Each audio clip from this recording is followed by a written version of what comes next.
कुछ लोगों ने एक आजकल इशू बना दिया कि जी इंशाल्लाह के सही हिज्जे, वो जनाब वायरल पोस्ट चल रही है हर तरफ, पिछले 2-3 सालों से चल रही है। कभी वो जाकिर नाइक बेचारे का नाम लगा देते हैं कि उसने कहा कि इंशाल्लाह जैसे कुरान में लिखा हुआ ना ऐसे लिखें। अब मैं यहाँ पे आपको पता नहीं कैमरा जूम करेगा कि नहीं, ये ना आयत नंबर 70 के नीचे अगर आप देखें, इन अलहदा है, शाह अलहदा है,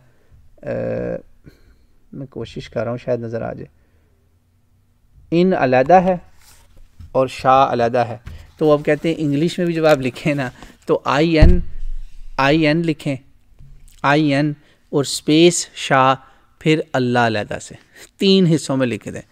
यार आप किस की पता नहीं मुसलमानों को क्या हाल हो गया, इस तरह की चीज़ों पे बहुत हमें दीन याद आता है।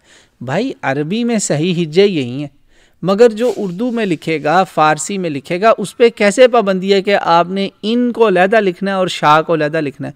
वो जो उर्दू में लिखने वाला इंशाल्लाह है वो अलिफ नून शे अलिफ और आगे अल्लाह लिख सकता है। वो ये आपने किसने कह दिया कि ये इंशाल्लाह गलत हो जाएगा, और फिर उसके उन्होंने कई मतलब निकाल दिए हुए हैं कि इंशा का मतलब होता है नशो नुमा, बड़ा होना, ये होना, ये वो नहीं है, ये वो ये है।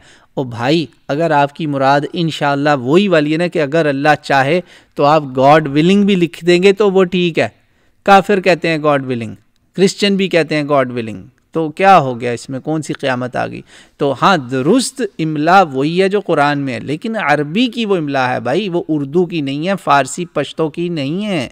अल्लाह ताला का खौफ करें, इंशाल्लाह की इस किस्म की मेखें ना निकालें, बाल की खाल ना उतारें। असल मकसद है कि इस इंशाल्लाह को सीरियस लें, हर काम में इंशाल्लाह कहने की आदत डालें, मगर वो सही वाला इंशाल्लाह हो कि आपकी नीयत भी हो। और खुदारा अल्लाह का वास्ता है, कभी किसी से पैसे लेते वक्त या कोई काम का वादा करते वक्त इस नीयत से ना इंशाल्लाह कहना कि आपने उसका काम नहीं करना।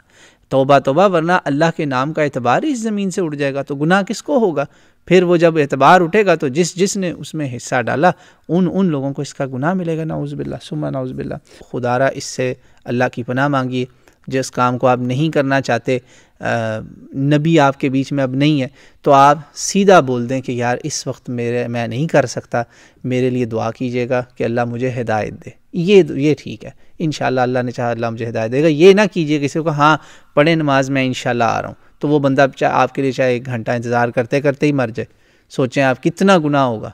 तो अल्लाह ताला मुझे आपको हिदायत दे इंशाल्लाह ताला। अल्लाहुम्मा जअलना मुहतदीन, वल्लाहु आलम।